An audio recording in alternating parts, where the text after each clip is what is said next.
திருச்சி சுற்றுவட்டார பகுதிகளில் பெய்த கனமழையால் பொதுமக்கள் மகிழ்ச்சியடைந்தனர்.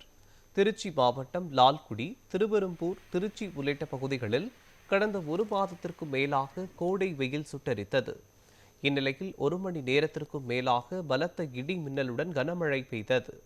கொட்டி தீர்த்த மழையால் வெப்பம் தணிந்து குளிர்ச்சியான சூழல் நிலவியதால் பொதுமக்கள் மகிழ்ச்சியடைந்தனர்.